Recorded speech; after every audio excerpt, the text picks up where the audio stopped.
À l'occasion de cette matinée d'information et d'échange, j'ai l'honneur de faire la lecture de cette déclaration liminaire au nom de tous les membres fondateurs de l'initiative citoyenne Jóg Ngir Sénégal. Cette déclaration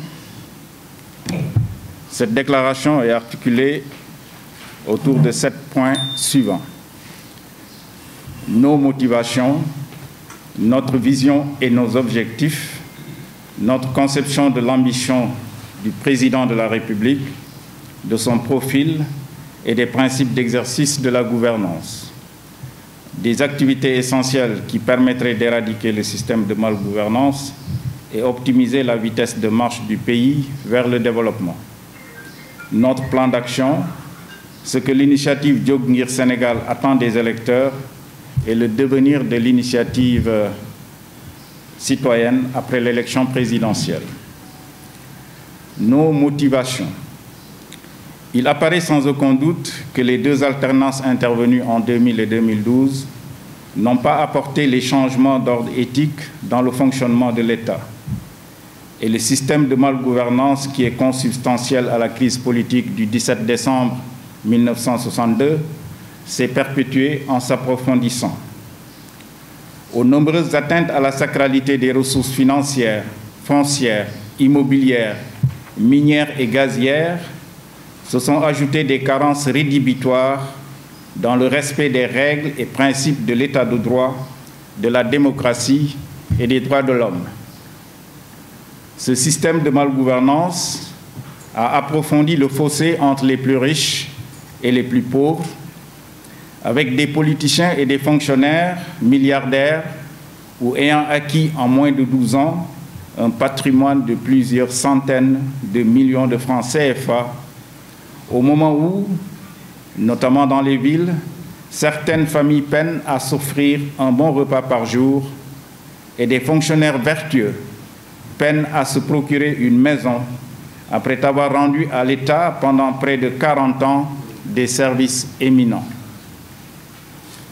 Cette situation anormale, dans un pays où le peuple a constitutionnellement consacré sa religiosité au travers de la prestation de serment du président de la République, qui jure devant Dieu et devant la nation sénégalaise, a fait naître des inquiétudes.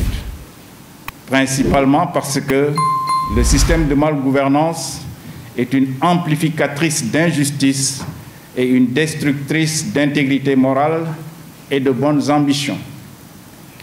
C'est d'ailleurs l'intensité de la force corruptrice de ce système qui est la principale raison pour laquelle les présidents de la République élus en 2000 et en 2012 n'ont pas pu respecter les promesses qu'ils avaient faites et les engagements qu'ils avaient pris pour l'institution de la bonne gouvernance.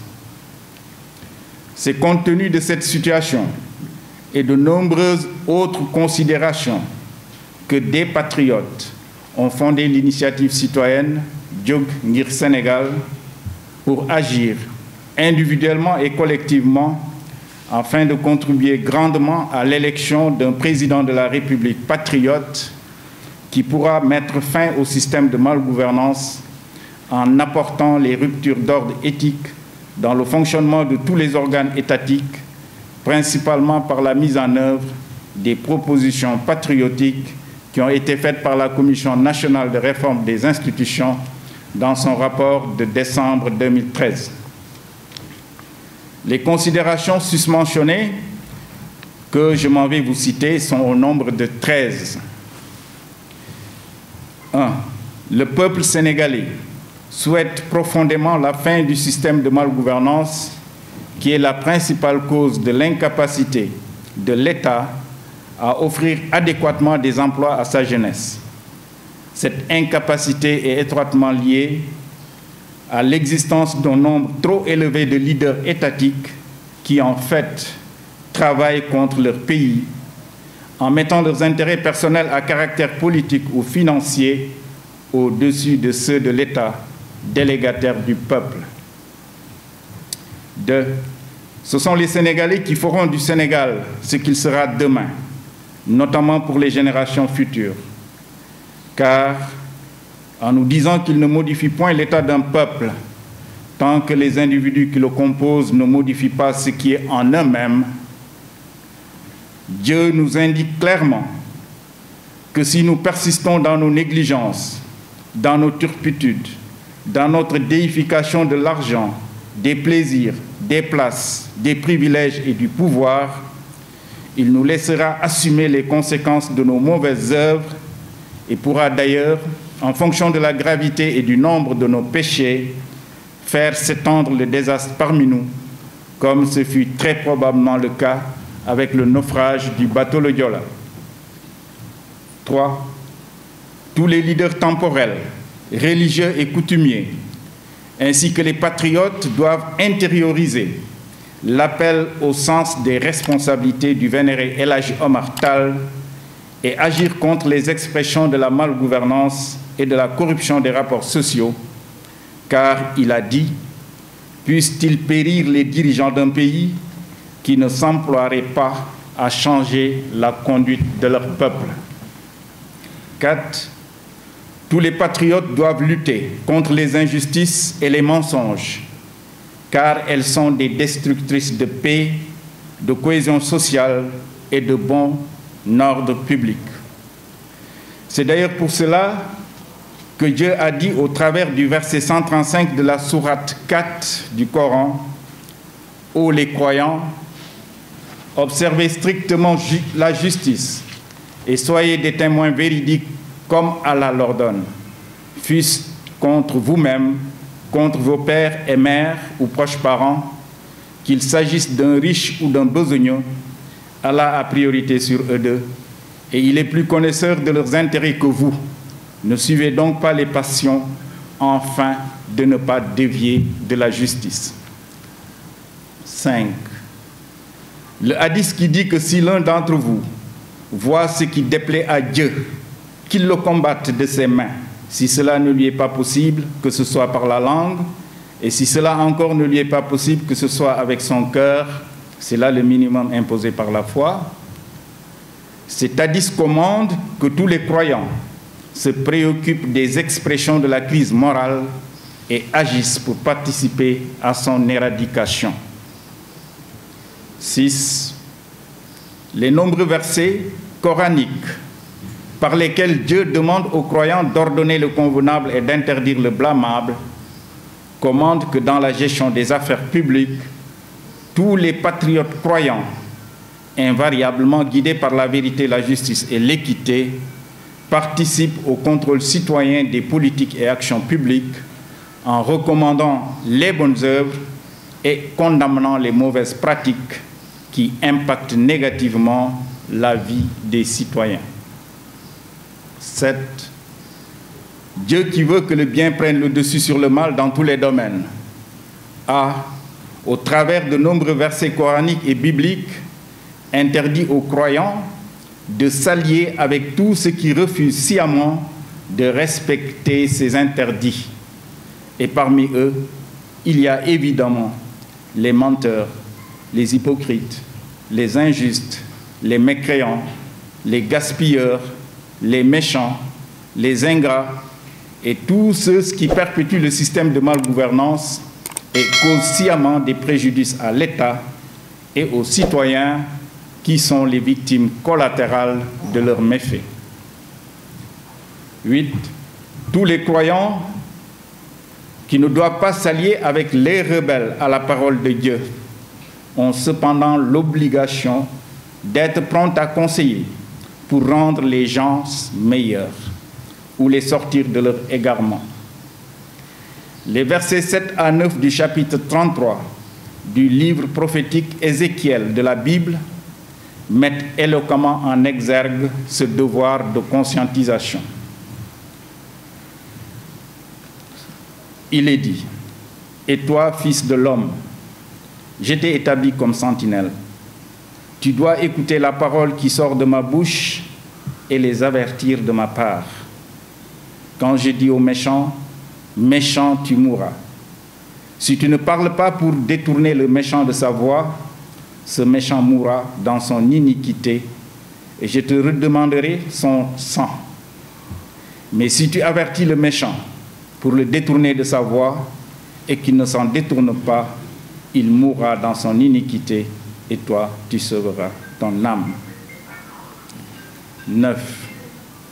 La perpétuation de la malgouvernance dans un contexte d'exploitation du pétrole et de renforcement de la production gazière et minière va certainement renforcer les accaparements, les injustices sociales, les atteintes au principe d'égalité devant la loi de tous les citoyens et induire plus de mécontents, de frustrés et d'indignés qui pourraient se révolter contre une gouvernance antipatriotique et remettre en cause la stabilité et la paix qui sont un héritage que des politiciens égarés n'ont pas le droit de remettre en cause. 10. Les coups d'État militaires, les guerres civiles ou les conflits intercommunautaires observés dans les pays africains en crise sont principalement générés par une malgouvernance amplifiée par des immixtions de pays ou lobbies étrangers voulant perpétuer leur domination et exploitation. 11. L'adage Wolof qui dit très justement « Mag Khamonako, Mag Wahonako Mogen » commande que tous les sages, croyants, patriotes se lèvent, jog, pour sortir notre pays du système de malgouvernance, renforcer sa capacité à assurer le bonheur de l'écrasante majorité de la population, le préserver contre les éventuelles menées subversives d'ennemis extérieurs soutenus par des traîtres nationaux et l'engager de manière irréversible dans la construction du meilleur Sénégal possible pour les générations futures. 12.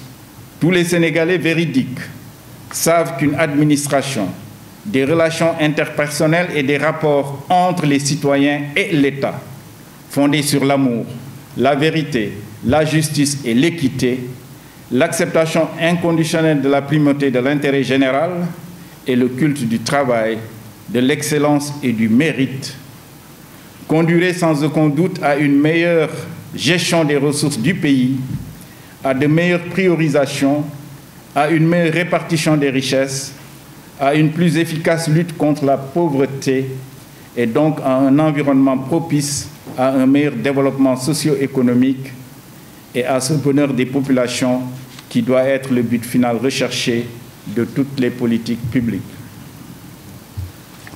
13. Le président de la République est le seul capable d'imprimer les véritables changements dont le pays a besoin, du fait de son pouvoir qu'il tient du peuple sénégalais et de la seule volonté du Tout-Puissant devant qui il a juré de bien remplir sa charge. Les Sénégalais doivent donc le choisir avec le maximum de soin afin qu'il puisse les conduire vers des lendemains meilleurs. Notre vision et nos objectifs.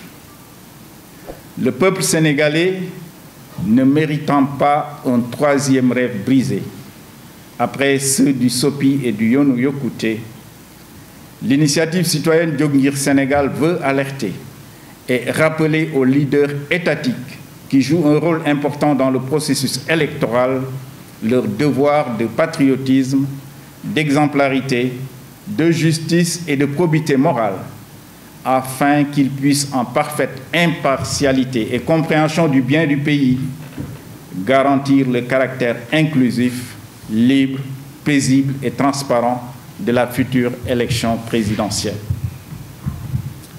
L'initiative citoyenne Jóg Ngir Sénégal veut aussi contribuer à ce que le peuple, dont le choix ne doit pas être corrompu, puisse élire un chef d'État qui pourra apporter toutes les ruptures d'ordre éthique attendues depuis l'an 2000 et mettre un terme à la perpétuation de ce système de malgouvernance marqué notamment par cette fracture entre les élites politiques qui justifie, selon feu le juge Kebambaye, cette déviance vers l'enrichissement illicite, le guiro, la corruption sous toutes ses formes et l'absence de l'amour de la nation. L'initiative citoyenne Jóg Ngir Sénégal veut en outre réunir une masse critique de patriotes qui se battront pacifiquement, principalement par les valeurs et idéaux de la République, ainsi que par la parole de Dieu, afin que ceux qui choisissent sciemment de demeurer dans le refus de la primauté de l'intérêt général sur tous les intérêts particuliers, dans les égoïsmes, le népotisme, le favoritisme, le clientélisme, les accaparements, la corruption, la gabegie, les injustices, les impunités sélectives, les hypocrisies et les exclusions, n'aient plus l'honneur et le privilège de les gouverner à partir de 2024. À chacun la liberté de choisir le sens qu'il veut donner à sa vie. Au peuple la liberté, le droit et le devoir de bien choisir son chef. Les membres de l'initiative citoyenne Dioguir Sénégal ont une claire compréhension de l'état actuel de la gouvernance du pays. Ils savent aussi les compétences, vertus et qualités requises pour le président de la République du Sénégal dans le contexte sus-évoqué. Ils ont en outre une claire idée de ce qui devrait être l'ambition du président de la République et des activités opérationnelles essentielles dont la conduite induirait d'une part les ruptures d'ordre éthique attendues depuis longtemps et d'autre part une amélioration des conditions de vie de l'écrasante majorité de la population ainsi que l'ancrage du pays dans la voie de l'édification du meilleur Sénégal possible dans une Afrique réveillée, unie et prospère. Ce sont ces informations accumulées qui permettront à l'initiative citoyenne Dioguir Sénégal de pouvoir bien conscientiser les électeurs sur les enjeux et d'identifier le moment venu le candidat qui sera le plus digne d'être soutenu de manière totalement désintéressée, car nous voulons que le futur président de la République ait une totale liberté pour choisir sans aucune contrainte parmi les meilleurs Sénégalais de tous les horizons, ceux qui vont l'accompagner dans la gouvernance du pays. Notre conception de l'ambition du président de la République, de son profil et des principes d'exercice de la gouvernance. L'ambition du président de la République. Nous avons retenu que l'ambition du président de la République, nourrie par la passion de servir son peuple de manière désintéressée, devra être de remplir au mieux ses devoirs dans le respect strict du serment prêté et de gouverner l'État de telle sorte qu'arrivé au bout de son mandat de 5 ans, il soit fier d'avoir contribué à mettre un terme à la fracture entre les élites politiques du pays, en ayant pu, en dehors de toute discrimination et sur la base de la valeur intrinsèque des uns et des autres, puis en dehors fédérer les meilleures compétences qui ont pu l'aider à respecter rigoureusement son serment et à réussir les accomplissements suivants. 3 accomplissements. Le premier, avoir ancré dans le pays un respect rigoureux des règles et principes de l'état de droit, des droits de l'homme, de la démocratie, de la bonne gouvernance et de la transparence dans la gestion des affaires publiques. Deuxième, avoir satisfait les principaux besoins sécuritaires et socio-économiques des populations et édifier un État capable de garantir à chacun l'épanouissement de sa personnalité suivant son potentiel dans le cadre d'un culte de l'honneur, de la dignité, du travail, de l'excellence et du mérite, avec des rapports interpersonnels et des rapports entre les citoyens et l'État fondés sur l'amour, la vérité, la justice et l'équité. 3. Avoir placé le pays dans une voie de développement, de paix, de bon ordre public, de cohésion sociale et de renaissance des valeurs menant au meilleur Sénégal possible.